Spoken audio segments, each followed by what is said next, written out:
মাঝখানে সকলই দিয়ে আছে। আজ 22শে শ্রাবণ কবি মৃত্যু দিবস উপলক্ষে আমার ছোট্ট একটা নিবেদন, একটা কবিতা কোলাজ আপনাদের সাথে সামনে পরিবেশন করছি।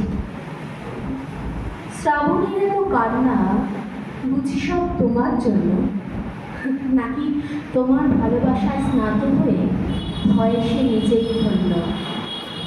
22শে শ্রাবণ তোমার বিদায় হয়, কিন্তু তুমি যে অমর, বিদায় নিলে কবে? তুমি তো প্রতি মুহূর্তে বাঁচো প্রতি অন্তরে এই ভবে। তোমার কবিতায়, তোমার গানে, সাহিত্য কলা সকল ধারায় বাঙালি তথা বিশ্ববাসী আজও তাদের সাহিত্যের নাও পাড়ায়।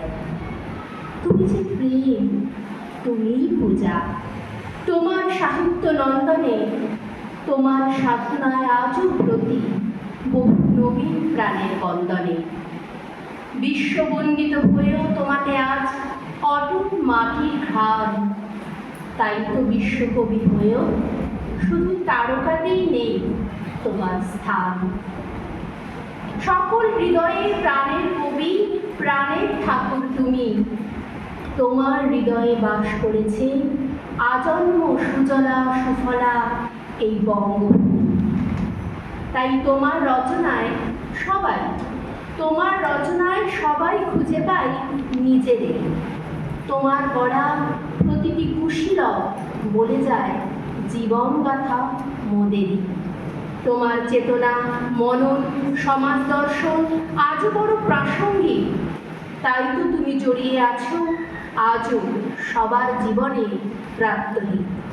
তোমার প্রেরণায় কলম তোলে আজও কত শত নব্য কলম প্রেমী। তুমি ছিলে, তুমি আছো, তুমি রবে চিরদিন সবার হৃদয়ে রত্ন সম দামি। তুমি বাংলার গর্ব, বাঙালির গর্ব, সবার বিশ্বকবি। মোদের হৃদয় আকাশে রবে তুমি সদা একটা উজ্জ্বল রবি।